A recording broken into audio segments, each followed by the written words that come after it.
ambitionnelle, femme qui n'a pas peur de s'affirmer, prendre sa place et donner le meilleur d'elle-même afin d'avoir ce qu'elle veut.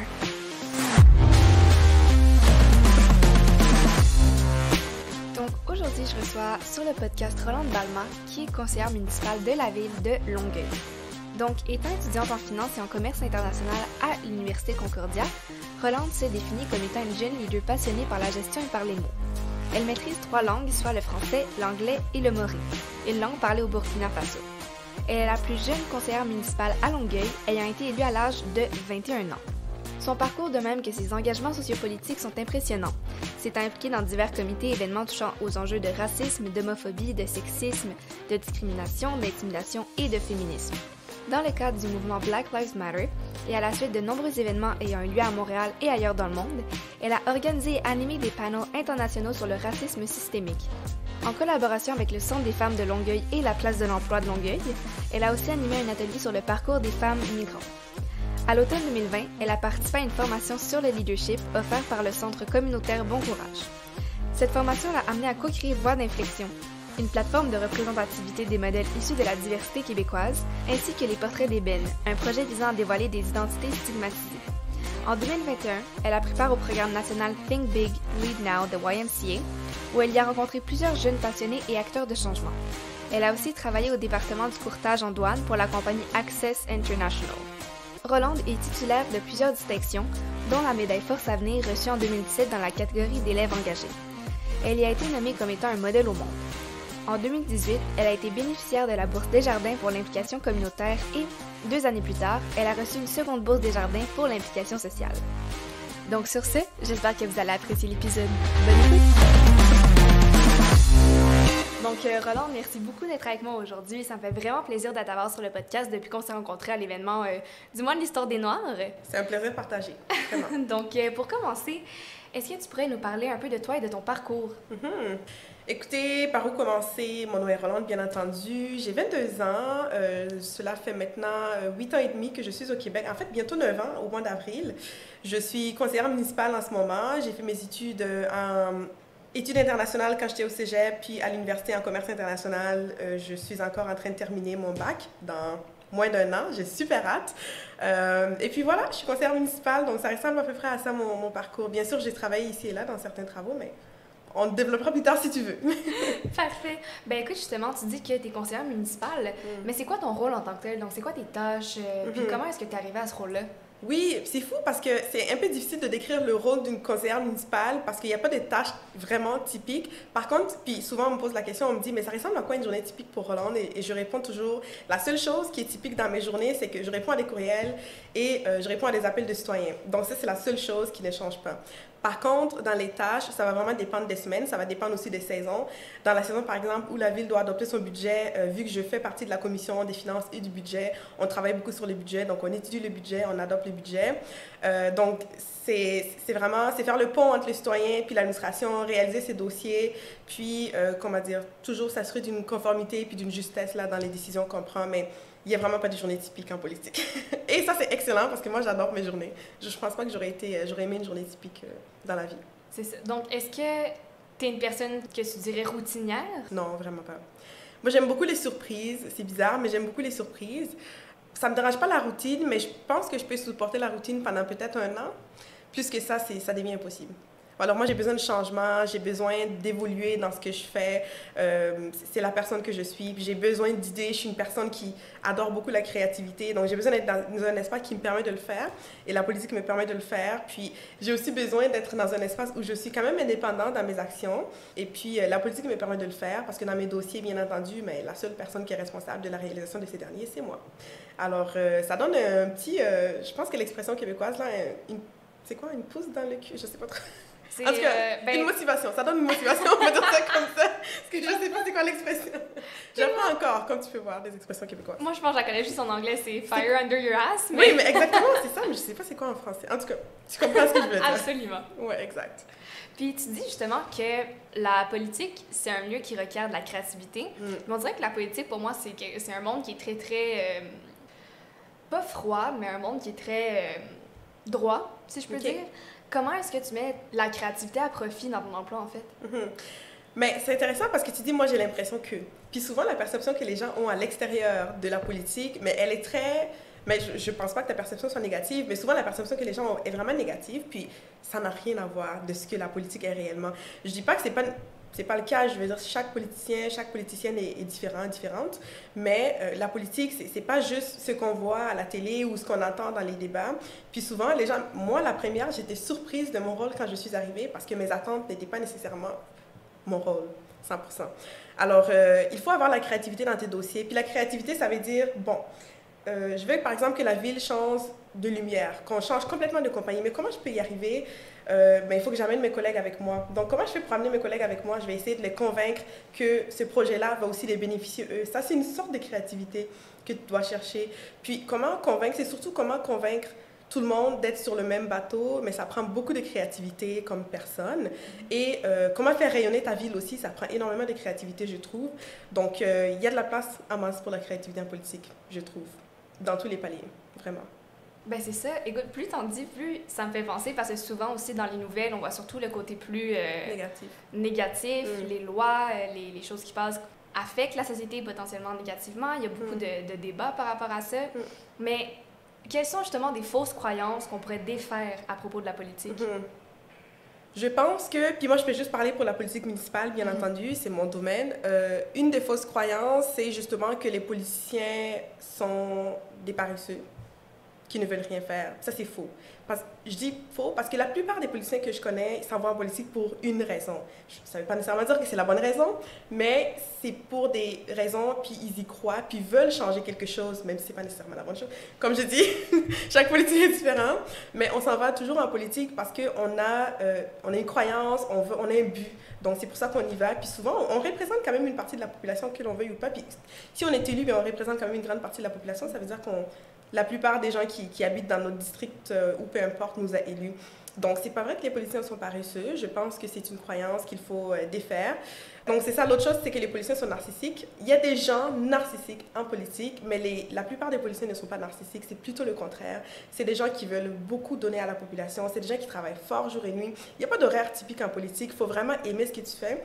Parce que tu ne rentres pas à 9 h, tu finis pas à 5 h. Tu es toujours t'es politicien du matin au soir, du lundi au dimanche. Un citoyen t'appelle un dimanche, mais tu choisis si tu réponds ou pas, mais la plupart des gens vont répondre parce que ça les tient à cœur de répondre aux besoins de leurs citoyens. Donc, c'est plutôt le contraire de ce qu'on voit.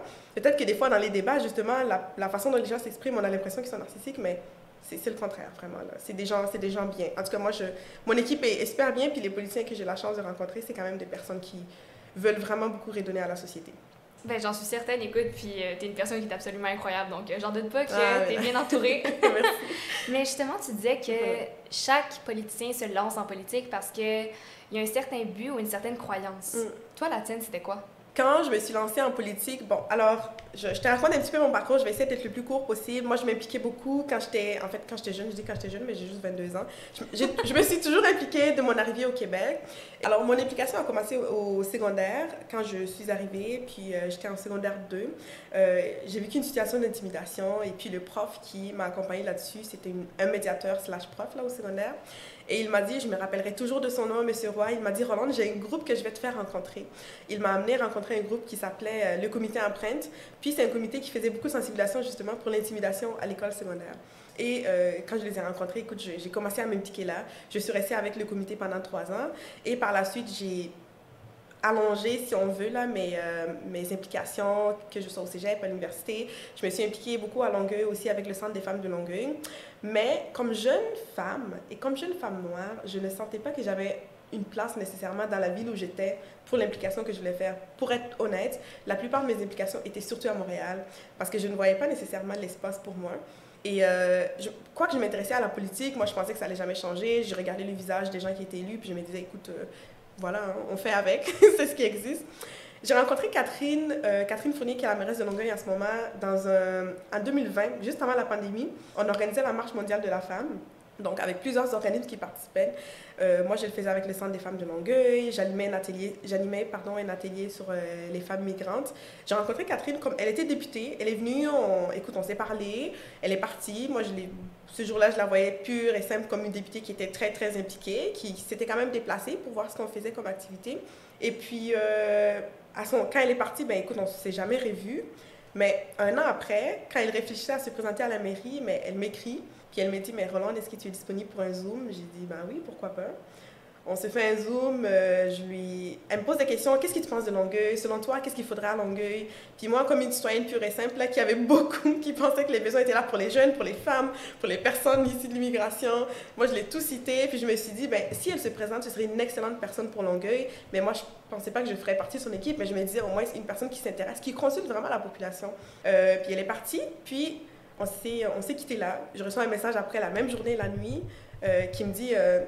je me rappelle encore de notre conversation, puis je me rappelle encore de quand est-ce qu'on s'est rencontrés à Place à l'emploi.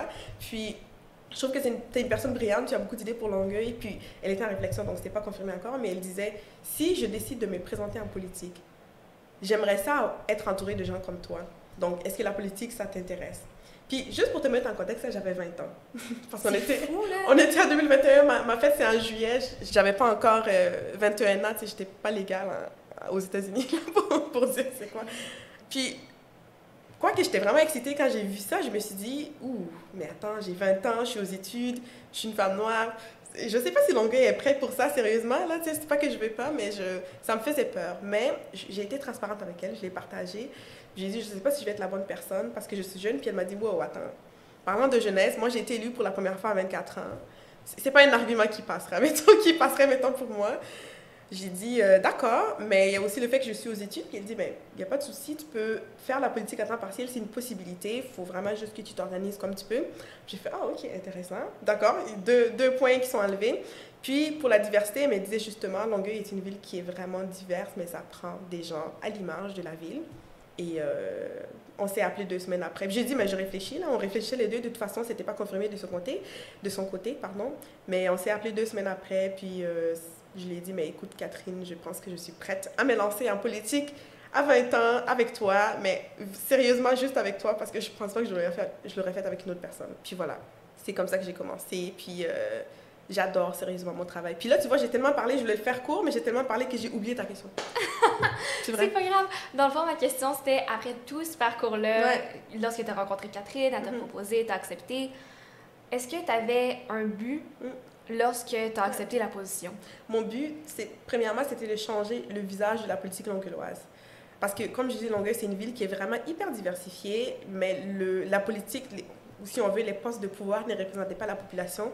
Alors, c'est vraiment difficile, parce qu'en politique, comme je te dis, le rôle des conseillers municipaux, mais c'est de représenter la population. C'est un peu difficile de représenter une population quand vous ne connaissez pas les réalités des gens qui habitent dans la ville. Donc, il n'y avait pas de jeunes dans le conseil municipal, il n'y avait pas de personnes diversifiées. Donc, les réalités de la jeunesse, oublie ça, c'était un enjeu assez particulier.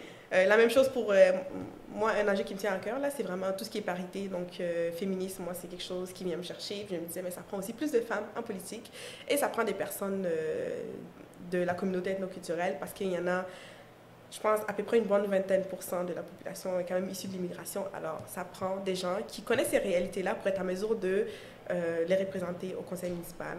Ça, c'était mon premier but. C'était de changer les visages pour pouvoir changer les services de la ville. Ouais. Puis comment est-ce que tu atteins ce but-là? Ben, peut-être pas atteindre, parce que je veux dire, c'est un but que je pense qu'on va devoir travailler pendant toute notre vie, parce que ça prend du temps pour changer les choses, mais comment est-ce que tu l'accomplis dans la mesure du possible? Oui, mais en fait, c'est un but qui est, je peux le dire vraiment, là, qui est déjà accompli à Longueuil. Mais c'est pas juste moi, c'est Catherine. Catherine avait une vision, elle voulait que le conseil de ville de Longueuil représente la population de Longueuil. Elle est allée chercher les gens qui représentaient la population. Alors, on a atteint ce but. Quand j'ai été élue, bon, parce qu'on a fait une pré-campagne. Bon, quand la campagne s'est terminée, j'avais 21 ans, donc j'ai été élue à 21 ans. J'étais la plus jeune femme élue. J'ai 2 de mes collègues, dont Graine Momo Alara, qui vient du Congo, qui était aussi une femme noire qui était élue. Puis j'ai également Afine Loualalika. Donc Graine Momo Alara est présidente du conseil, puis c'est la première femme qui est présidente du conseil. Afine Loualalika, parce qu'on parle du politique, mais chaque ville fonctionne différemment. À Longueuil, par exemple, Montréal aussi a la même chose, mais il fonctionne il y a des comités exécutifs qui existent dans les villes, puis Longueuil a un comité exécutif. C'est là aussi que certaines décisions se prennent. Donc, pour que la population soit vraiment, vraiment représentée. Oui, ça prend des visages de conseil, mais ça prend aussi des visages dans le comité exécutif. Et Afine Oualalika, qui est une femme noire, qui est une femme immigrante, fait partie du comité exécutif. Et donc, à travers elle, je pense qu'elle fait un excellent travail aussi dans ses réalisations. Donc, je l'ai accompli, mais c'est pas juste moi. Comme je dis, c'est vraiment notre équipe ensemble. On partageait tous la même vision que Catherine, on avait tous le même objectif. Et puis, on a travaillé en équipe et on y s'est arrivé ensemble. Et honnêtement, je suis vraiment fière de mon équipe. Ça m'arrive rarement de regarder une équipe et dire « Waouh, que je suis fière », mais cette équipe à Longueuil, je les adore. J'ai jamais été aussi fière d'une équipe que la mienne cette année. C'est incroyable. Ben, félicitations, honnêtement, pour avoir accompli ce but, honnêtement. C'est vraiment beau à voir, considérant que c'était ça, ben, votre priorité, que ça a été fait. Ouais. Félicitations, honnêtement. Merci. Mais je me demandais, en fait, moi, personnellement, je m'y connais moins en politique. Donc, en fait, ce que je me demandais, c'est quoi la différence entre le comité exécutif et la municipalité de Longueuil, si je peux dire? Donc, la ville, Longueuil, mon Dieu, quand on parle de gouvernance, Longueuil a une gouvernance vraiment complexe parce qu'on a la ville de Longueuil, on a l'agglomération de Longueuil et on a les arrondissements. Bon, je te passe une leçon de gouvernance parce que sérieusement, je pense des fois même pour certains policiers des paliers différents, c'est vraiment difficile à comprendre. Mais si je reste dans la ville de Longueuil simplement, le conseil, il y a le conseil même qui est composé de toutes les personnes qui ont été élues, donc moi et mes collègues qui ont été élus dans les différents districts. Le comité exécutif est composé de 5 personnes, puis ces personnes-là, en fait, déjà, c'est des gens qui sont à temps plein, donc c'est leur travail d'être à temps plein. Mais c'est des gens aussi qui sont là pour prendre certaines décisions, donc il y a des points qui vont passer au comité exécutif que moi, par exemple, je ne vais pas voir, je vais le voir plus tard dans le conseil de ville, parce que c'est le rôle, le rôle est dans le nom, le rôle c'est d'exécuter.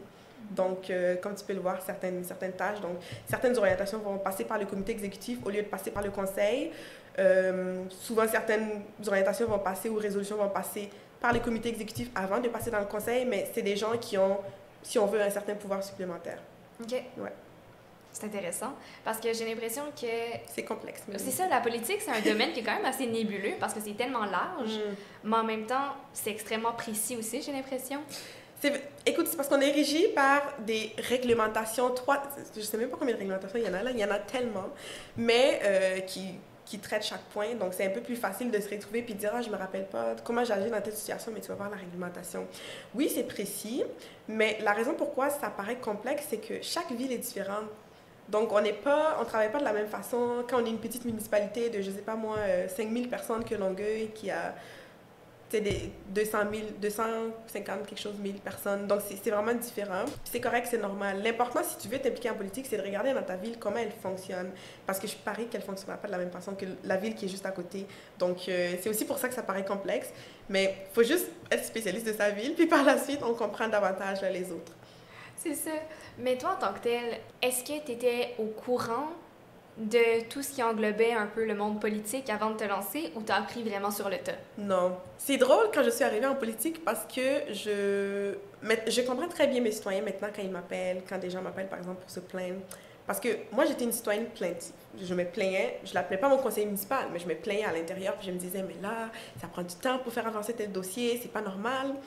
Et je rentre en politique puis je réalise que ouais, mais les choses n'arrivent pas par magie, tu sais, il y a des règlements qu'il faut respecter, tout passe par les plans d'action, ça prend plus de temps parce qu'il y a des priorités, puis chaque saison, tu sais, je sais pas moi, la saison qu'il faut adopter le budget, mais c'est peut-être pas le temps de penser à un autre projet. Puis c'est normal, tu sais, c'est vraiment, il faut gérer les attentes. Mais les gens qui sont à l'extérieur, mais ils comprennent pas ça. Eux, ils se disent, mais pourquoi ça prend 3 ans pour avoir, je sais pas moi, des lumières? Mais c'est parce que entre le temps que ce soit approuvé en conseil, le temps qu'on envoie, que tu envoies, par exemple, la commande, le temps de le recevoir, puis surtout maintenant, on se retrouve dans une période où c'est vraiment difficile l'approvisionnement. Mais tout ça prend du temps. Puis le temps de l'exécuter, mais ça prend énormément de temps. Mais tant quand tu es en mesure de l'expliquer, les gens le comprennent. Mais c'est que souvent, c'est rare les gens qui vont t'expliquer le processus d'une demande qu'ils t'ont envoyée. Puis souvent, les gens deviennent frustrés parce qu'ils ne savent pas pourquoi ça prend du temps. Mais c'est vraiment juste d'être transparent avec la population. Puis, to be open. Moi, c'est ce que j'essaie de faire. Moi, quand mes citoyens m'appellent, je leur dis tout le temps, ce que je vous dis, c'est exactement l'état des lieux. Moi, j'ai pas d'intérêt à vous mentir de toute façon. Puis ça aussi, là, c'est une pensée qu'on a souvent des politiciens, c'est que les politiciens mentent beaucoup. Je ne peux pas le dire pour tout le monde, là, mais je sais que moi, quand j'appelle mon citoyen ou ma citoyenne, la première chose que je fais, c'est d'être transparente parce que je les représente, ça ne sert absolument, ça me sert absolument à rien de les mentir sur un tel sujet. Donc, en tout cas, tu fais du mieux que tu peux. Ben, c'est sûr, honnêtement. Je pense que dans tous les domaines, on doit toujours faire du mieux qu'on peut. Ouais. Mais justement, tu dis que souvent, en tant que citoyen, on fait juste se plaindre, mais on n'appelle pas. On n'est pas vraiment incité non plus, des fois, à aller parler à nos représentants. Est-ce que tu encourages les gens à aller vers toi pour en parler? Parce que des fois, les gens ne le savent pas nécessairement. Oui, exactement. Je pense que maintenant, on a une certaine progression là, dans la compréhension du rôle d'un élu. Parce que c'est vrai qu'effectivement, je trouvais ça... Il y a des gens qui vont malheureusement se plaindre ou avoir une situation puis n'aiment pas avoir tendance à appeler leur conseiller municipal. Vous pouvez le faire, dans la mesure où on est là pour vous représenter. Moi, ça me fait plaisir quand je reçois les appels des citoyens. Il y a des semaines qu'il y en a plus que d'autres, là. Mais on les incite, puis les heures de conseil de ville sont en ligne. Parce que tu peux aussi venir poser une question dans une séance de conseil de ville pour un dossier qui te tient particulièrement à cœur, donc c'est ton droit. Puis on essaie aussi, par exemple, de référer le citoyen au bon service. Parce que ça se peut que je ne sois pas la meilleure personne à appeler si tu as une situation, je ne sais pas moi, c'est la fin de semaine, tu as une fuite. Tu peux m'appeler, bien sûr, je vais faire le processus, mais c'est juste que tu as une ligne d'urgence aussi. Donc, c'est juste de vraiment informer les citoyens pour qu'ils sachent vraiment vers qui se diriger.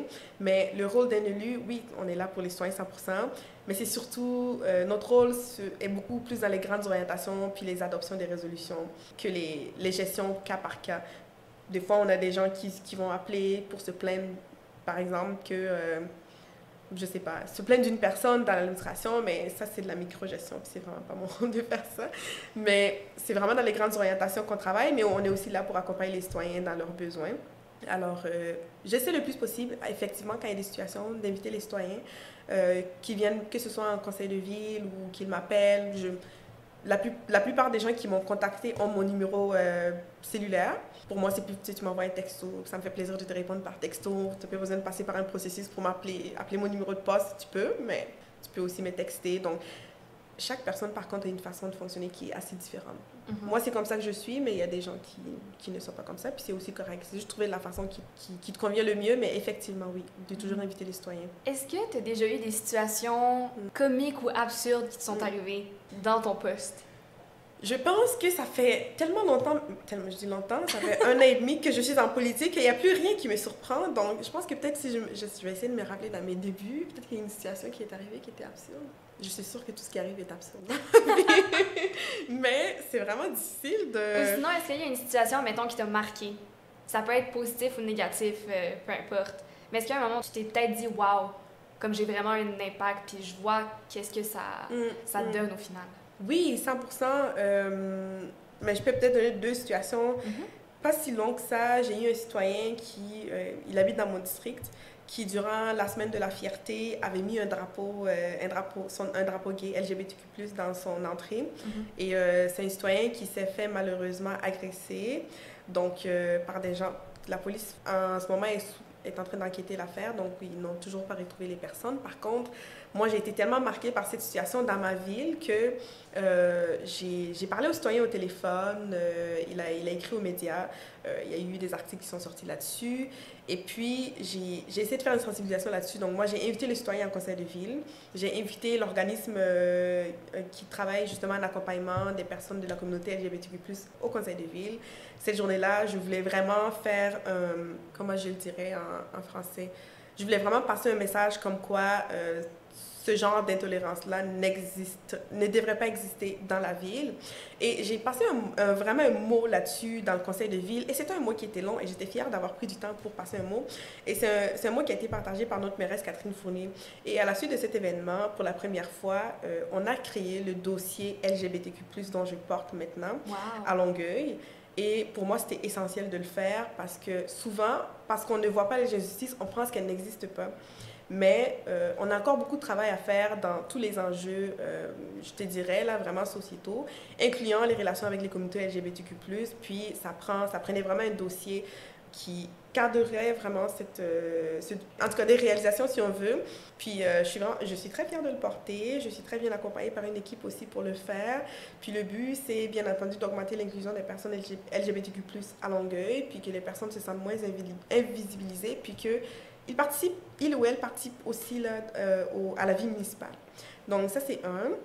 En deux, que je venais juste d'arriver à poste. Quand on a été élu, un des enjeux qui me tenait particulièrement à cœur dans mon quartier, c'était la sécurité. Il y avait des quartiers qui étaient un petit peu moins éclairés parce qu'il n'y avait juste pas de lampadaires ou les lumières, c'était vraiment des lumières au sodium, donc c'est les lampadaires jaunes. Puis la nuit, moi je suis une personne que j'ai grandi en courant le soir dans le quartier.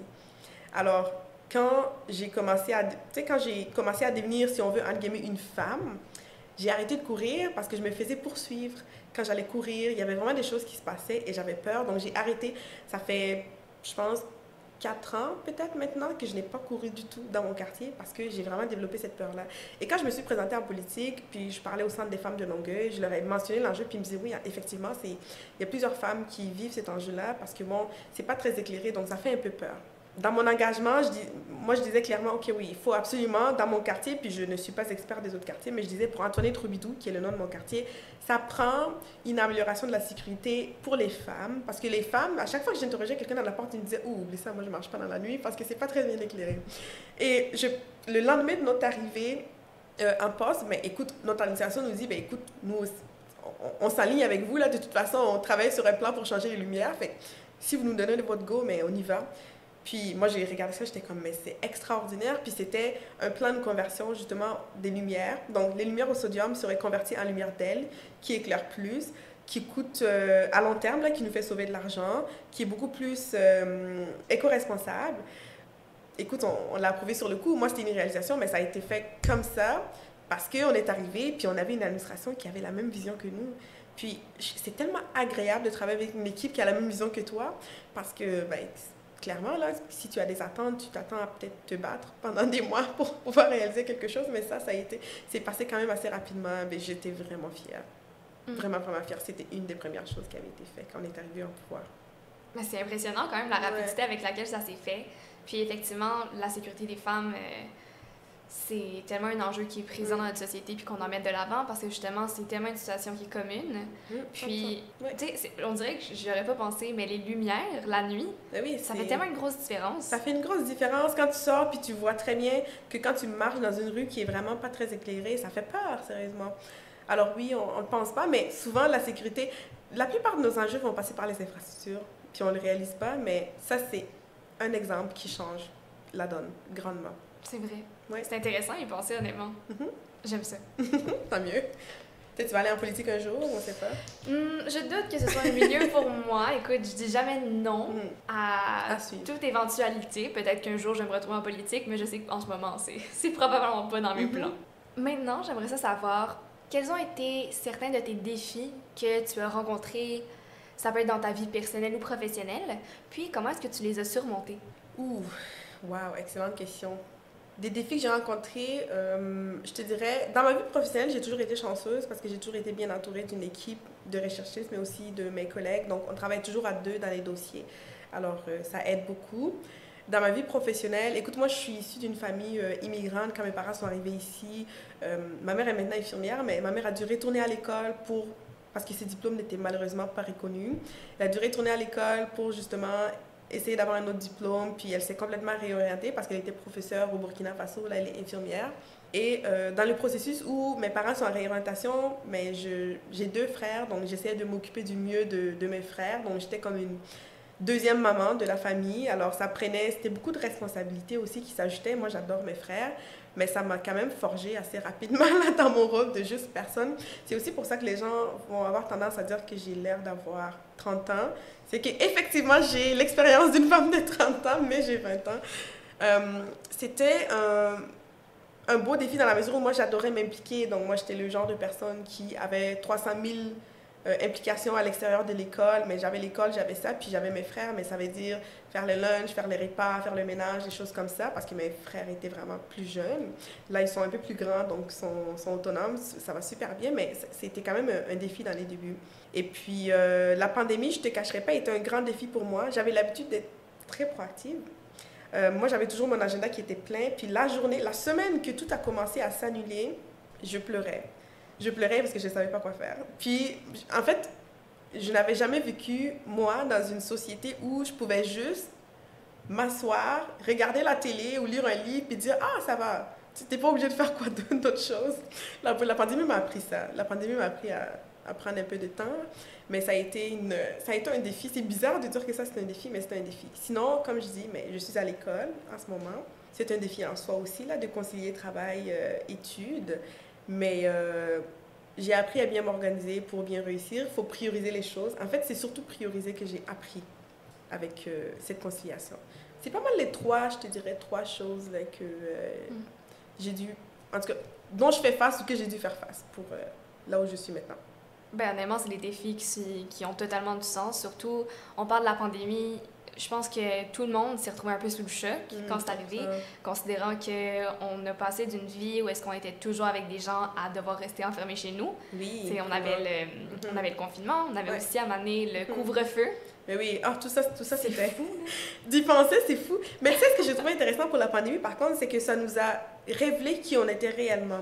Parce que quand ça faisait 1 mois que tu étais chez toi, que tu ne veux plus sortir, tu réfléchissais à est-ce que vraiment mon travail, c'est ce que j'ai. Tu sais, il y a des gens, je n'ai jamais vu autant de réorientation de carrière que dans la pandémie.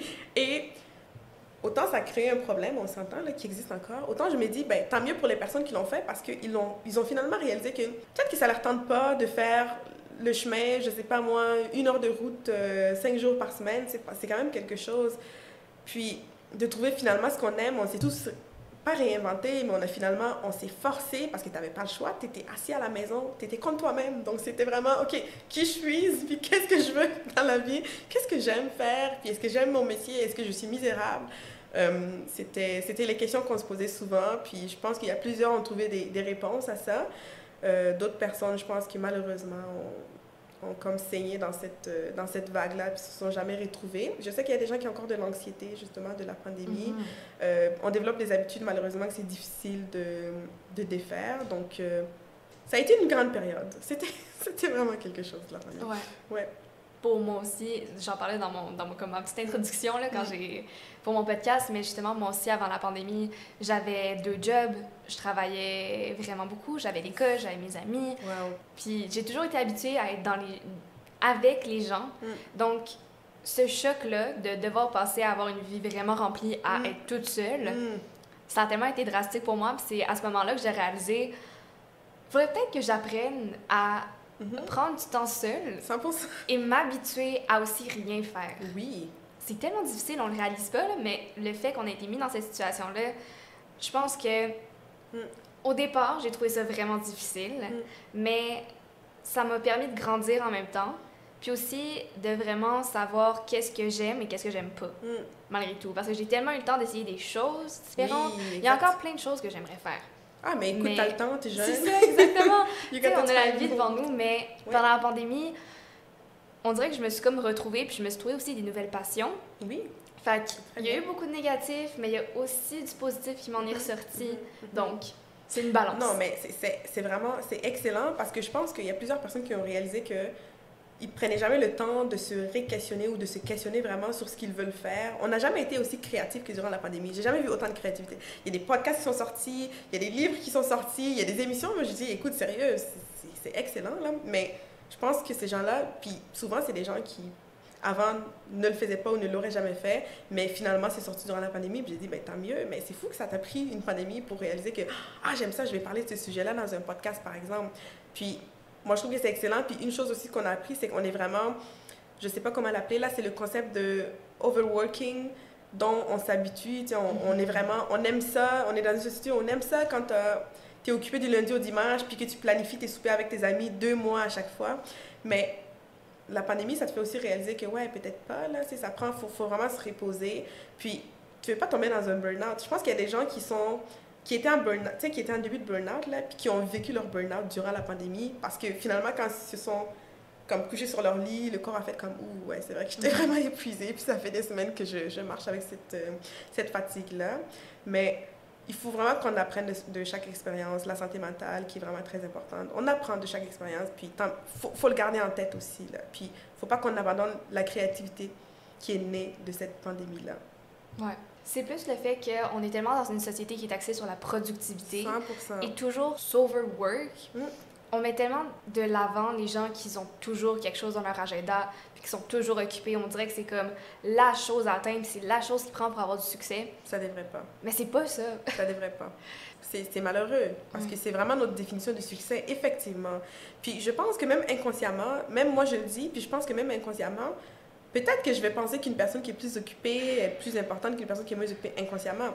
Mais je travaille quotidiennement à essayer de déconstruire ça. Puis il y a une chose que Catherine m'a dit que j'ai beaucoup aimé, puis ça c'est quelque chose qu'elle m'a appris, parce que quand je suis allée en politique, je me disais, je priorise seulement mon travail, puis tout le reste vient après. Catherine, puis dans un speech, tu sais, elle parlait comme ça, on était entre équipes, oui, mais c'est juste, ça m'est resté. Puis ce qu'elle nous a dit, c'est ne sacrifiez jamais un moment avec votre famille puis votre ami à cause du travail. C'est vraiment important, les relations que vous avez avec les gens. Puis ça, j'avais jamais réalisé parce que oui, souvent, moi, je le vois ici, on a un focus tellement grand sur notre travail, on va avoir notre agenda plein seulement sur le travail. Puis les amis, finalement, on finit jamais par les voir, ou même nos familles, on les voit pas très souvent. Puis pourtant, ça devait être les premières personnes, ça devait être notre priorité. Puis oui, le travail, c'est un excellent travail, mais c'est fou quand tu y penses, puis c'est triste que j'écoutais un podcast justement qui disait, mais tu sais, si tu décèdes aujourd'hui dans ton travail, d'ici la fin de la semaine, ton boss va avoir un affichage là, pour te remplacer. Mais ta famille, ils vont passer des mois, des années à souffrir de ton départ. Donc, c'est important de prioriser nos relations avec nos amis, nos familles. Puis, on est capable de faire les deux. C'est pas parce qu'on a une agenda plein qu'on est beaucoup plus important que les autres personnes. Mm-hmm. Puis souvent, tu vas beaucoup plus te rappeler du temps que tu as passé avec ceux que tu aimes qu'une journée que tu auras passé au travail. Oui, 100%. Puis il y a personne, en général, je parle pour l'aspect plus corporatif, pas les soins infirmiers, la médecine ou quoi que ce soit, mais admettons, tu sais, moi, à ma job, si j'oublie quelque chose ou si je dois quitter d'avance puis qu'il y a un projet qui n'est pas terminé, il n'y a personne qui va mourir. Il n'y a aucun... Exact.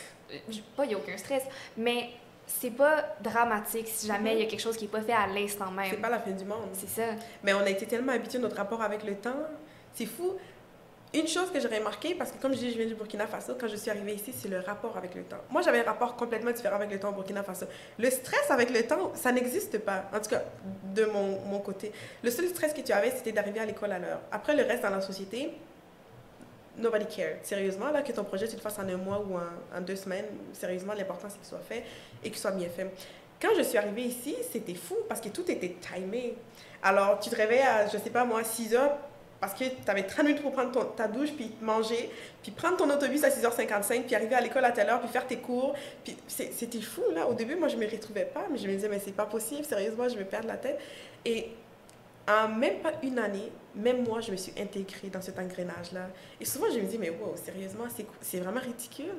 Oui, en tout cas, il faut avoir une saine relation avec le temps, mais il ne faut pas que le temps soit vraiment ce qui nous définit notre vie complètement. Puis il y a des gens que c'est ça, puis bien honnêtement, moi aussi, je fais partie de ces gens-là que malheureusement, le temps définit quand même ce que je fais, puis souvent, je dois... La plupart du temps, c'est arrivé des fois, par exemple, que ma mère m'appelle pour me dire, mais Roland, j'ai besoin que tu fasses ça, puis j'ai dû lui dire, maman, ah, mais je peux pas, j'ai une réunion à telle heure.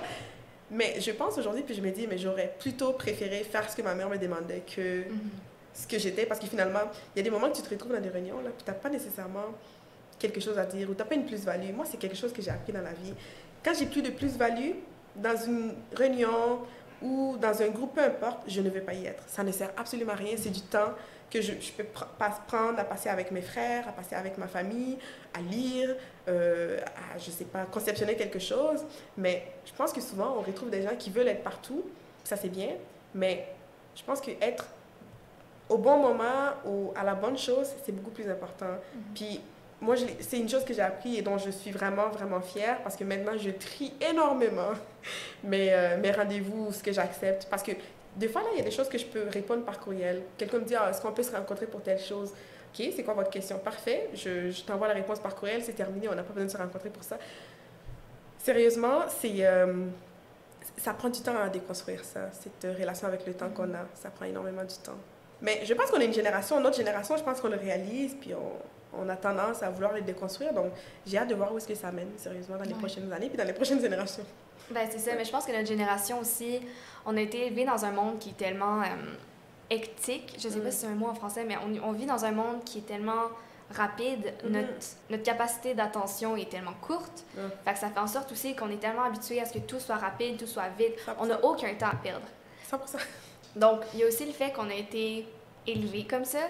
Mais justement, ça me fait rire parce qu'au cégep, j'avais un de mes profs en entrepreneuriat qui avait dit « Si vous avez des meetings, soit ça dure 15 minutes et vous ne vous déplacez pas. » Parce qu'en tant que tel, les gens, le temps, c'est important.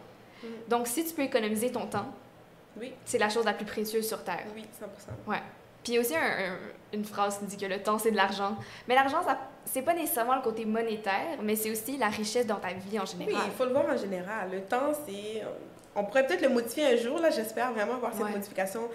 Peut-être le temps, c'est la richesse, le temps, c'est de la... Je sais pas, de la valeur, je sais pas, quelque chose comme ça. Moi, j'aimerais ça parce qu'effectivement, quand tu peux... Plus de temps tu as, plus tu as le temps pour justement créer, être plus créatif dans ta vie, puis passer plus de temps avec ta famille. Ça, c'est des choses qui sont beaucoup plus importantes, là. Parce que ton 9 à 5, tu peux le faire jusqu'à ta retraite, mais à ta retraite, tu vas peut-être regretter de ne pas avoir eu le temps de faire des choses que tu aimais faire dans la vie, qui te rendent heureuse. Puis finalement, tu deviens un robot pendant des années, et je trouve ça un peu plus difficile. C'est pour ça que moi, tu me posais la question si je suis une personne routinière. Je pourrais jamais être une personne routinière, c'est impossible. C'est pour ça aussi que j'aime mon travail, parce qu'il y a quand même la flexibilité. Ouais. Puis c'est ça, je pense que l'important, c'est aussi avoir de la liberté puis une bonne balance vie personnelle et vie professionnelle. 100%. Parce qu'en tant que tel, si l'un manque, on va se sentir qu'il manque quelque chose quelque part d'autre. Absolument. Tu vas sentir qu'il manque quelque chose dans ta vie. Puis maintenant, on parle de plus en plus aussi de conciliation travail-famille. Moi, je suis vraiment fière. Je fais partie d'un comité d'ailleurs à l'Union des municipalités du Québec qui traite sur cet enjeu-là. Puis je trouve ça intéressant parce que je suis une jeune femme. Puis même si je ne suis pas encore prononcée sur la question, je ne sais pas, peut-être que dans 5 ans, je vais vouloir avoir des enfants, peu importe. Je pense que c'est important d'avoir cette conciliation-là parce on veut la parité en politique, n'est-ce pas? On veut plus de femmes en politique. Puis souvent, les femmes se retrouvent à être les premiers responsables des enfants. L'école n'appellerait pas le papa parce que l'enfant est malade, ils vont appeler la mère. Ça aussi, c'est quelque chose qu'il faut déconstruire, on s'entend là. Mais ça prend des environnements où les parents peuvent se dire, mais j'ai une réunion, mais mon enfant est malade, ou j'ai personne pour regarder mon enfant, surtout qu'on a des enjeux en service de garde en ce moment. Mais est-ce que je peux, par exemple, participer en ligne? Ça pourrait m'aider justement à rester à la maison, m'occuper de mon enfant. On en parle davantage, donc je pense on avance dans une société où on va pouvoir être en mesure d'avoir cette conciliation-là. Puis on va être en mesure de considérer que c'est aussi important d'être bien heureux en famille que dans ton travail. Parce que les deux se suivent. Si tu as un travail que tu adores, mais qu'à la maison, ça va pas très bien, malheureusement, ça va se transporter dans ton travail. Tu ne seras jamais à 100% satisfait de ce que tu fais. Mais c'est ça, on parle justement de l'aspect que la garde partagée. Maintenant, je sais qu'on donne la garde parentale aussi au père. Donc, c'est sûr qu'il y a certaines améliorations, mais reste que souvent, la réalité est que la femme doit souvent plus s'occuper des enfants. Puis moi, je me souviens au primaire, ce qui est vraiment drôle, ma mère restait avec moi pendant 7 ans. Puis après ça, c'est moi qui lui ai dit « Maman, tu peux aller travailler, c'est correct, vas-y. » Et à ce moment-là, je voulais rester au service de garde avec mes amis. Et du moment où je suis allée au service de garde parce que j'ai découvert qu'on faisait en fait des devoirs au service de garde, oui, effectivement. Je l'ai trouvé un peu moins drôle. Fait que j'étais comme « Maman, est-ce que tu peux arrêter de travailler finalement? » Naturellement, elle l'a pas fait. C'est trop tard. Ouais, ben c'est ça. Mais je me souviens, quand j'étais malade à l'école, malade, des fois on met ça entre guillemets, j'avais le numéro de mon père par cœur et je l'appelais. J'étais comme « Allô papa, est-ce que tu pourrais venir me chercher? » Et c'était mon père qui venait me chercher pour me ramener à la maison. Ça, c'est bien. Fait que je pense qu'il se rebalançait ça. Mais c'est sûr que quand je regarde globalement parlant, c'est souvent plus la femme qui a à faire des sacrifices pour son enfant que le père. Ça, c'est un enjeu en tant que tel, parce que c'est sûr que ça nous empêche d'avancer autant qu'on le voudrait. Mais oui, 100%. Donc, parce que, je vais dire, dans n'importe quel travail, puis mettons, je peux parler en politique, comme je t'ai dit, il n'y a pas d'horaire en politique, tu travailles tout le temps. Mais si tu n'as pas un partenaire ou un village, si on veut, entre guillemets, en arrière de toi, qui t'appuie dans ce rôle-là, mais tu te retrouves à travailler toutes les heures de la semaine, là, parce que tu t'occupes de ton enfant, tu es toujours en garde, ton téléphone est toujours à côté de toi, puis tu stresses parce que tu sais jamais si la garderie ou l'école va t'appeler parce que ton enfant n'est pas correct. Pendant ce temps, mais tu dois avancer dans tes dossiers, puis être une bonne leader, puis bien paraître, parce qu'on juge les femmes sur plusieurs choses, comment tu t'habilles, comment tu te comportes, est-ce que tu prends du temps pour réaliser tes dossiers. Ça, c'est un stress supplémentaire de la société imposé à la femme. Et oui, on a encore beaucoup de chemin à faire sur, oui, mais elle peut pas être la seule personne qui s'occupe de l'enfant. Et ça prend une équipe en arrière de ça pour... Puis il y a des gens qui ont cette équipe-là, puis c'est excellent. Il y a des gens qui c'est des fois leurs parents qui vont s'occuper de l'enfant, puis c'est tant mieux. Mais quand je parle, puis souvent aussi, je parlais des personnes qui sont issues de l'immigration, mais souvent, ils n'ont pas leurs parents qui sont ici, donc ils sont vraiment seuls. Ma mère, si elle voulait se lancer en politique, ça aurait été impossible. Impossible. Déjà parce qu'il fallait qu'elle aille chercher ses diplômes, imagine, toi. Puis en plus, s'occuper de, je dirais, 2 enfants, parce que moi, j'étais assez grande, donc ça aidait, mais je vois même pas comment elle aurait pu quand on venait d'arriver. Ça aurait été juste impossible. Mais ça, on n'y pense pas. Mais pourtant, c'est un enjeu qui est quand même assez important si on veut atteindre la parité. C'est une chose d'atteindre la parité, mais il faut que la femme ait toutes les ressources nécessaires pour pouvoir s'accomplir pleinement dans son travail. Donc, oui, je veux qu'il y ait, dans n'importe quelle compagnie, autant de femmes que d'hommes, en politique, autant de femmes que d'hommes, mais est-ce qu'il y a les ressources pour que ces femmes puissent réussir réellement? Est-ce que ces femmes aussi occupent des emplois qui sont vraiment valorisants? Ça aussi, c'est important. C'est facile d'avoir 50% des femmes, mais que ces femmes soient à service en clientèle, ça aussi, c'est un autre aspect, là. Ouais. C'est quelque chose. Donc, j'espère aussi pouvoir que mon travail puisse contribuer à cela, mais j'invite toujours tout le monde sérieusement. Là, c'est un enjeu qui est quand même assez important, qu'on le considère dans nos réalisations, dans nos actions, dans tout ce qu'on fait, parce que c'est très important. Ben, c'est ça. Puis tu parlais justement de l'immigration, puis des gens qui arrivent ici. Moi, un truc qui me fascine, c'est le fait que souvent des gens qui ont des certifications, des diplômes dans d'autres pays, ça se reflète pas ici. Tandis qu'admettons, il y a des gens qui peuvent être chirurgiens qui se retrouvent chauffeurs de taxi parce que c'est pas reconnu. Je veux dire, peut-être faire un diplôme pour, admettons, s'assurer que les compétences sont les mêmes, fit avec la loi au Québec, mais de là à refaire, admettons, des gens qui ont des compétences en médecine, refaire le 8 ans que ça prend, tandis qu'on manque de médecins, on manque d'infirmières, on manque de personnel dans les hôpitaux. C'est un réel problème. Écoute, moi, je peux te donner un exemple. J'ai un oncle, quand on est arrivé ici, qui est arrivé en même temps que mon père, qui était médecin. C'était notre médecin, en fait, de famille au Burkina. Et en soi, c'est encore mon médecin, presque là, quand on pouvait se parler. Mais c'était encore, ça fait un bon bout que je ne l'ai pas vu. Et quand il est arrivé ici, puis j'ai beaucoup d'oncles et de tantes que c'est comme ça leur situation, parce que la plupart étaient en santé. Donc, ils étaient médecins, ils sont arrivés ici, rien n'était reconnu. Puis, eux, ils se disaient, mais s'il y avait une formation de mise à niveau, moi, je l'aurais pris, mais c'est même pas possible. Exact. Donc, ils ont dû retourner au cégep pour avoir justement, essayer d'avoir des équivalences pour être infirmier. Puis il y en a qui étaient préposés aux bénéficiaires, justement, qui n'arrivaient plus. Parce que tu arrives ici avec une famille, retourner à l'école à temps plein pour essayer d'avoir un emploi qui paye mieux, c'est vraiment difficile. Donc, qu'est-ce qui arrive? Tes enfants doivent travailler pour payer leurs études parce que tu n'es pas capable de payer pour les études de tes enfants. C'est impossible. Tu dois aussi vivre dans une famille, essayer de trouver un loyer qui fonctionne. Tu sais, essayer de naviguer dans ce monde qui est nouveau, dans lequel tu n'es pas valorisé parce que tes diplômes ne sont pas reconnus puis il n'y a rien qui est fait. J'ai eu plusieurs qui sont retournés au Burkina Faso parce que c'était impossible au bout du lit, puis je comprends très bien. Moi, je ne vois pas comment, avec un tel diplôme, j'arriverais dans un autre pays, puis je devrais tout recommencer à zéro. Impossible. Je trouverais un autre pays peut-être, mais je veux dire, c'est possible. C'est ma mère l'a refait, et puis ma mère, c'est un modèle pour moi. Absolument. Ma mère est tellement un modèle de succès que moi, je pourrais jamais me permettre de ne pas réussir dans la vie. Parce qu'elle a travaillé tellement fort. J'ai jamais vu quelqu'un qui a travaillé aussi fort dans la vie. Retourner aux études, avoir les meilleures notes dans sa classe, puis réussir comme c'est pas possible avec 3 enfants. Puis ma mère, à ce moment, elle est tellement adorée dans son travail que je me dis, les souliers sont assez grands à chausser. Je sais pas comment le faire. Mais c'est une inspiration, ma mère, de travailler fort. Mais moi, j'ai pas eu à faire son parcours. Je suis arrivée ici, on m'a reculé d'une classe, j'étais fâchée, mais je veux dire, c'est pas la fin du monde de reculer un élève d'une classe parce que j'étais jeune aussi. Là, ils voyaient pas comment, à 14 ans et demi, c'était comme impossible. Ils ont dit, mais on va devoir te reculer d'une classe juste pour que tu puisses rattraper le niveau parce que tu es jeune. Mais ma mère a tout recommencé à son âge, alors qu'elle avait travaillé fort déjà, puis je trouve ça incroyable. Donc, mais oui, c'est un travail qu'on a à faire. Mais tout le monde le sait, tout le monde le connaît, c'est un réel problème au Québec. Mais c'est ça, mais pour vrai, j'ai tellement d'admiration pour les gens qui font ça parce que je peux même pas imaginer à quel point aussi ça doit être démotivant d'arriver dans un pays où tu as tellement donné de temps aussi pour tes études. Puis là, on te dit non, mais on le compte pas, tu dois recommencer à zéro.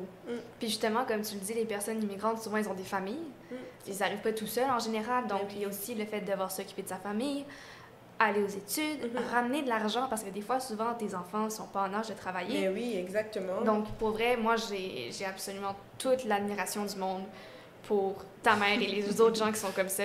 Ben, Puis même toi, honnêtement, tu sais, tu dis que t'as des chaussures à porter, puis le succès, mais t'es quand même conseillère municipale à 22 ans. C'est incroyable. C'est vrai. J'ai des collègues qui me le disent, ils me disent, mais Roland, est-ce que tu réalises, t'as 22 ans, tu es élue?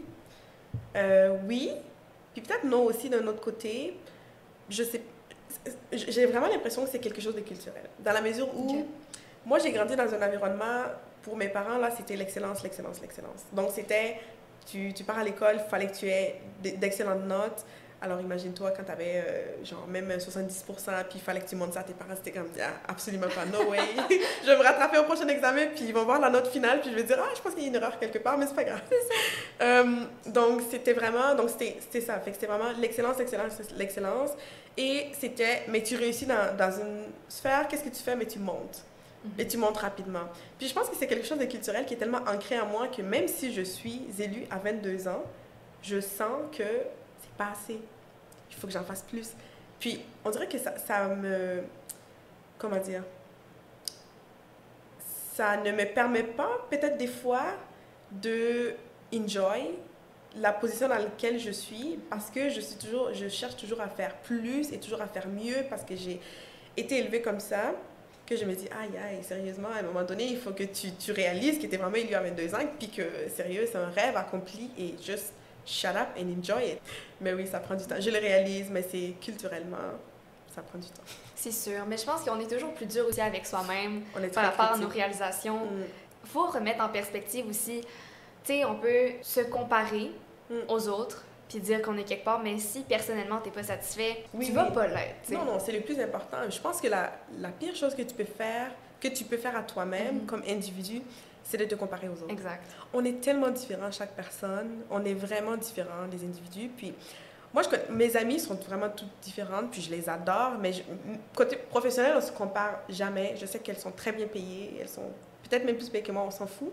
Mais on est toujours dans un aspect où est-ce que tu étais l'année passée? Où est-ce que tu es maintenant? Exact. Puis, est-ce que tu vas en faire plus? C'est comme ça qu'il faut que tu vois la vie. Parce que quand on se compare, malheureusement, c'est démotivant.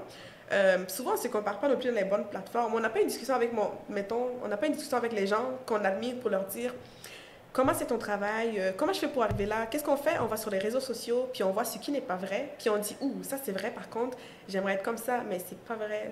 Souvent, ce qu'on projette dans les médias sociaux, puis c'est dommage, parce que la jeune génération, c'est ça qu'elle regarde. C'est les médias sociaux.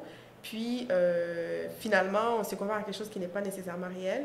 Mais je trouve que se comparer à soi-même, c'est la meilleure chose que tu puisses faire. Donc, si je me compare à l'année passée, puis je me compare à l'année d'avant, puis je me compare à je me compare à toutes les années, puis ça, j'ai fait énormément de progrès. Et j'en suis vraiment fière. Oui, je vais aller encore plus loin, mais si je me compare vraiment à moi-même dans les dernières années, qu'est-ce que je suis vraiment fière de ce que j'ai accompli? C'est comme ça qu'il faut voir la vie.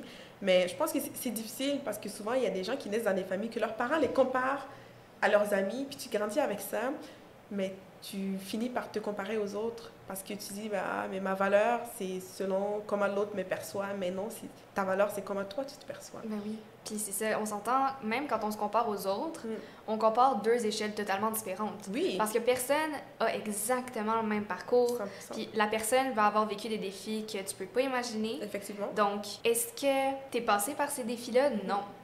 Donc, des fois, c'est juste aussi prendre un moment pour réaliser tout ce qu'on a accompli à date, puis justement se comparer nous-mêmes à l'année précédente, l'année d'avant, peu importe c'est quoi le barème.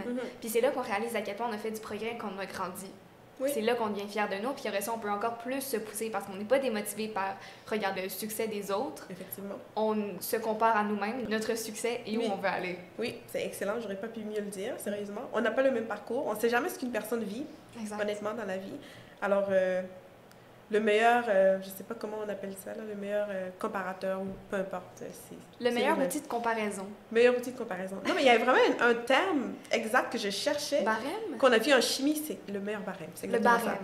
Exact. Le meilleur barème, c'est toi-même. Exactement. Puis écoute, parlant de se comparer à nous avant et où est-ce qu'on veut aller, où est-ce que tu te vois dans, je vais dire 5 ans, mais tu peux choisir l'horizon de temps qui te convient, mettons, dans tes buts. Où est-ce que je me vois dans 5 ans? Oh mon Dieu, j'ai tellement de projets que j'espère pouvoir réaliser dans 5 ans. Je dis j'espère, mais bien sûr, il faut que je me donne tous les outils nécessaires. J'ai des idées d'entreprise que j'aimerais réaliser. Donc, dans 5 ans, je me vois avec une empire dans mes entreprises. Et je suis aussi en rédaction d'un livre que j'espère pouvoir... Je voulais terminer cette année, mais finalement, ce ne sera pas possible parce que je n'ai jamais avancé. Donc, j'espère que dans 5 ans, on l'aura terminé. Mais dans 5 ans, moi, j'y vais vraiment à petits pas. C'est vraiment difficile d'imaginer où est-ce qu'on sera dans 5 ans. Je dis ça simplement parce que, moi, mettons, je peux parler des entreprises parce que c'est des choses qui me tiennent à cœur que je vais réaliser. Mais professionnellement, je ne vais jamais... Plus jamais, I will never guess où est-ce que je serai dans 5 ans. Parce que je l'ai fait quand j'étais au secondaire, je l'ai fait quand j'étais au primaire. Où est-ce que je suis en ce moment? Dans tout ce que j'avais prévu, je ne suis même pas là. Alors, il ne faut jamais dire non, il ne faut jamais dire jamais. Il ne faut jamais penser que ce qu'on prévoit, c'est exactement ce qui va arriver. Dans mon cas, ce n'était jamais le cas parce que dans tout ce que j'avais prévu, oui, je suis en commerce international en ce moment, donc clairement que j'ai un intérêt pour le commerce. Mais je pense que dans 5 ans, tu m'aurais demandé, je t'aurais dit « Ah, mais je ne sais pas, peut-être que je suis médecin, peut-être que je suis... psychologue, mais aujourd'hui, je ne suis ni médecin ni psychologue, alors tu comprends. Donc, professionnellement, je ne sais pas. Je sais que ça va être excitant. Peu importe où est-ce que je me retrouve dans 5 ans, je sais que ça va être excitant, je sais que je vais adorer, mais les deux, c'est vraiment entreprise et livre. C'est là que j'espère. Là, c'est vraiment le but. Ça, c'est certain. Les autres, à suivre. Vraiment. Ben, honnêtement, c'est des super buts, puis je t'encourage vraiment là-dedans. Tu me dis un livre, j'ai vraiment hâte de voir ça va être sur quoi. Puis, écoute, je t'encourage dans tous tes projets, je suis certaine que tu vas très, très bien réussir. Merci. Donc, mais toi aussi, d'ailleurs, certainement. J'espère. Ben, on travaille pour, hein. Oui. Tant qu'on met le travail, il n'y a aucun doute qu'on va y arriver. Puis la passion. C'est important d'aimer ce qu'on fait, tellement. La passion, ça change tout. Absolument. C'est drôle parce que hier, j'ai fait un épisode sur un peu la crise de la vingtaine, puis on se cherche... on sait pas trop où est-ce qu'on s'en va.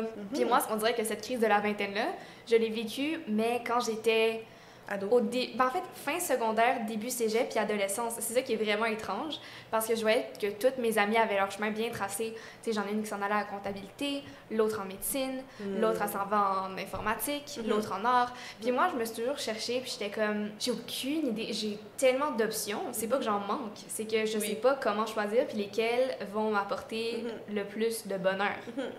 Oui, mais il faut vraiment qu'on arrête de... Parce que en secondaire, je pense que c'est secondaire 4, ils commencent déjà à te dire, pense à ce que tu vas prendre comme cégep. Secondaire 5, tu arrives là, il faut que tu fasses tes choix.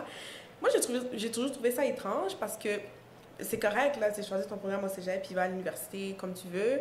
Mais, tu sais, on parle de crise d'adolescence, par exemple. Moi, j'ai jamais eu de crise d'adolescence. Crise de vingtaine, j'ai 22 ans, j'en ai vraiment jamais eu. Pas parce que... Souvent, les gens se cherchent, mais parce que à un moment donné, je me suis dit, mais écoute, je sais que je vais aller quelque part, puis je vais suivre mes passions. Je vais m'impliquer parce que j'adore m'impliquer. Je vais aller en commerce parce que j'adore le commerce. Puis le reste va suivre. Puis si je trouve quelque chose que j'aime, je vais y aller. Puis si quelqu'un me propose quelque chose que j'aime ou que je sais que je vais pouvoir briller, je vais dire absolument oui. Puis je pense que c'est ce que je fais aussi dans ma vie. On donne beaucoup de pression, malheureusement, à notre génération, à la jeunesse, de se trouver. Puis having your life figured out. Puis j'ai des amis à 25 ans qui sont comme, oh là, il faut que je trouve mon copain parce que bientôt, il faut que je commence à avoir des enfants. Mais qui t'a mis ça dans la tête? Mais c'est normal, tu sais, c'est la société, ça te stresse. Tu dis, à 25 ans, il faut que j'ai mon métier, il faut que je sois bien ancré chez moi, il faut que j'ai une personne qui m'aime, avec qui je suis, parce qu'il faut que je fasse mon avenir avec cette personne. Puis, moi, à 22 ans, tu sais, j'ai pas de copain, puis honnêtement, je m'en fous. Moi, je vais avec le flow de la vie, c'est même pas ma priorité en ce moment.